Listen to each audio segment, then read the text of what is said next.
You're listening to Prosper in the Kingdom, the podcast where faith meets practical strategies to help you become healthy, wealthy, and wise.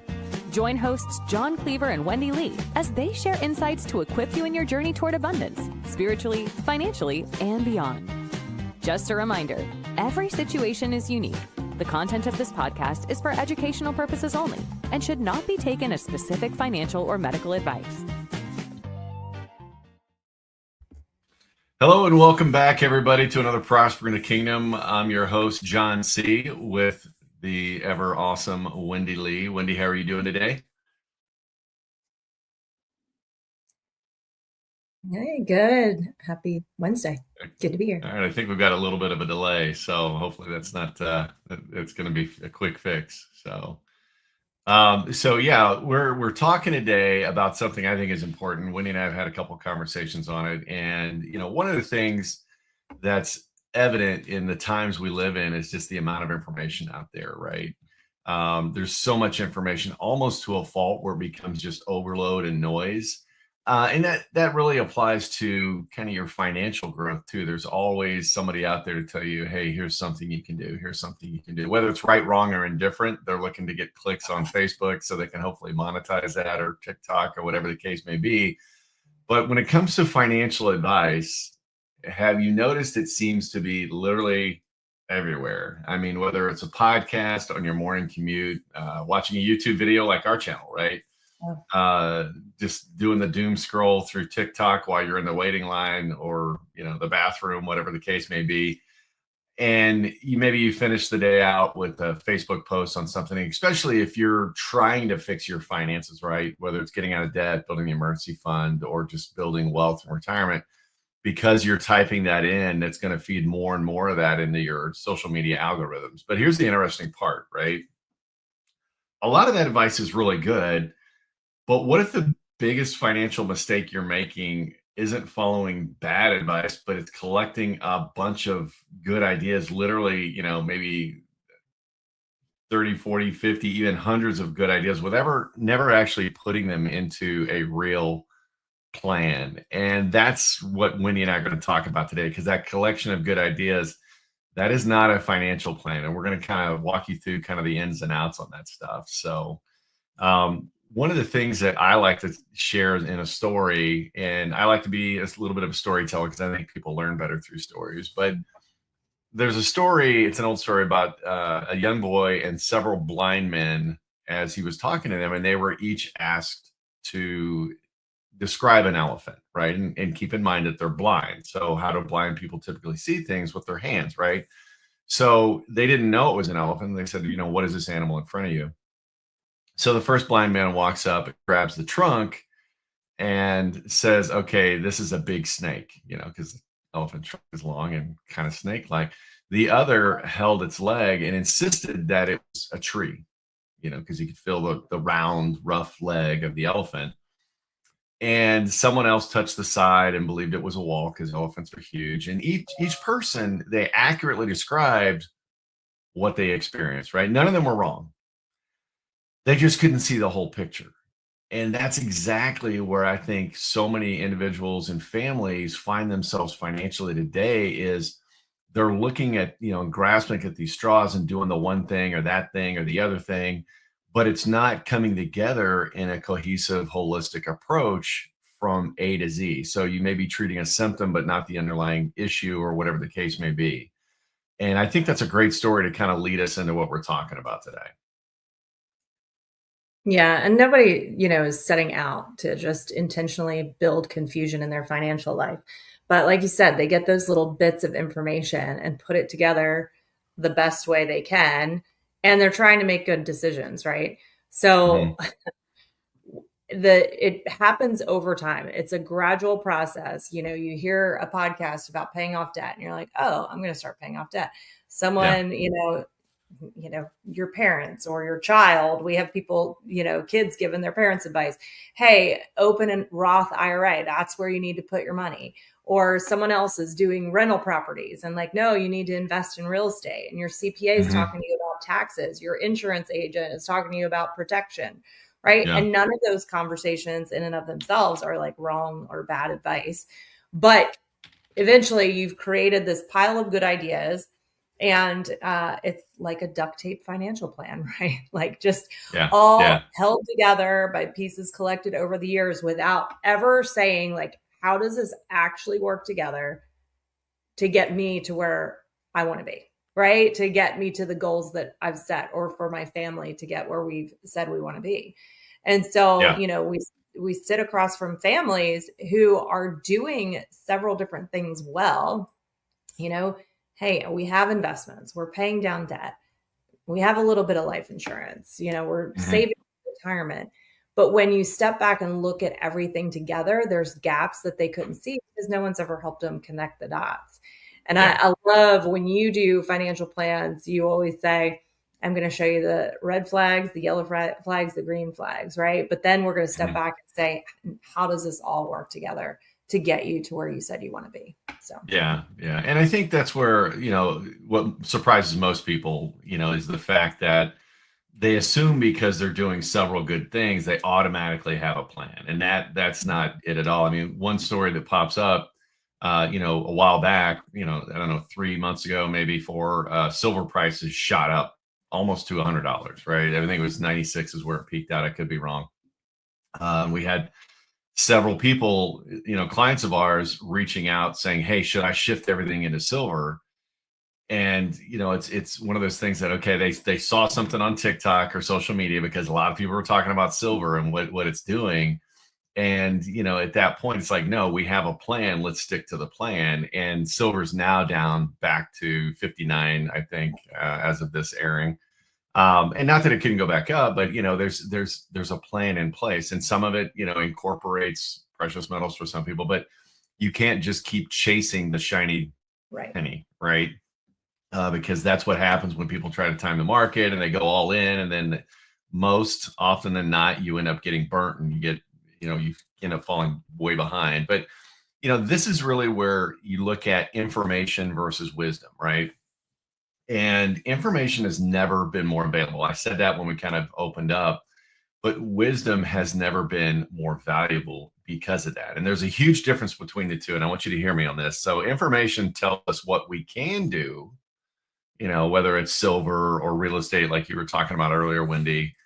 Wisdom tells us or helps us determine what we should do for our situation, because the person you're talking to, like, a young child talking to their parent about a Roth IRA and things, there's a complete different dynamic going on there as far as what they already have in place, the time that they have left to do things, what's going on, what is their tax strategy, and things like that. But that differentiator between knowledge and wisdom, and this is why I love Proverbs 24, right? Proverbs 24, by wisdom a house is built, and by understanding it is established. By knowledge the rooms are filled with all precious and pleasant riches. So again, it's understanding that wisdom is going to be building the house, that knowledge that comes along within that plan, the rooms are going to be filled, right? You're going to have a house and then you're going to put the things in it. You're going to have a plan, then you're going to put the components in it, if that makes sense. And that's the progression, right? Knowledge, understanding, wisdom. And that's where stewardship, I think, really begins, when those pieces start working together. Yeah, absolutely. And, instead of always asking, like, what should I do next? Right. Yeah. Yeah. Really, we should be saying, how does this thing that I've learned fit into the plan I already have in place? Yeah. So, Yeah. And that's the bigger picture, right? I mean, that's exactly it. The healthy financial life isn't built by chasing the next great idea. And you see that so many times, people do something, even trying to create side hustles or things like that. We've seen that with clients. We work a lot in network marketing. And there's a lot of great, companies out there. And there are some that, they start up and they're gone kind of like in a flash, but people chase those great ideas, but they don't build intentionally, right? And that's really what needs to happen, is really, again, having that plan. And that's the big picture. You look at your debt. Okay, we want to get out of debt. Yeah, of course. How do we do that though? How do we step into that while we're also looking at our emergency fund situation, right? How do I make sure that that's taken care of? Because in life, it's not a matter of if a storm's going to happen, it's when and how many, because there's going to be more than one. the protection. You're building an empire. You want to make sure that you're wrapping a coating of armor around it. Those investments, same thing, right? Where am I investing my money? And, you've got to allow for liquidity. You've got to allow for safety. You've got to take into consideration the taxes, because that's a big piece. It's not how much money you grow. It's actually how much money you get to keep of your money. And then the legacy planning, that's biblical. We've talked to families and I just kind of shake my head that, my kids can fend for themselves. I had to. And that is not biblical. I mean, in the Bible, it talks about, building a legacy for your children's children. So that's grandkids and beyond as well. And that's really the focus. But how do you do all that? And although each one of those matters, you're going to hear opinions on every one of those little segments, if you will. But unless you have a complete plan that encompasses all that, you're really just kind of crossing your fingers and hoping it all works out. And that's why, when we built this company, we wanted to have an approach that everyday people can have a holistic financial checkup, right? Not because, everybody needs another product. That's not what it's about, right? It's because everyone deserves to understand how the pieces fit together before making that next decision. And that's where those flags that Wendy was talking about come into. As we go through our process, we talk about, hey, this is a green flag. You're doing great. This is a yellow flag. I see where your head was at, but if we go a couple steps to the left or the right, you're going to get a much better bang for your buck. And then the red flags, those are the things that, you'd never even thought about. Maybe it's the taxes or maybe it's the protection component, and really putting all those pieces together, but explaining the whys behind it. So that way you, as the person going through this journey, you now have a basic understanding and can make educated decisions with somebody guiding you, not just telling you what to do. And you just cross your fingers and hope they're not misleading you on anything. So, that's kind of the piece. So let's put a little challenge out there. We'll call it a kitchen table challenge, since these are, that's what you talk about is family, sitting around the kitchen table. But instead of this week looking for another financial tip, if you're wanting to get, things together, gather what you already have. Look at your savings, your investments, your insurances, your debts, your retirement accounts, and ask yourself a question. Do all of these work together towards the life I'm trying to build?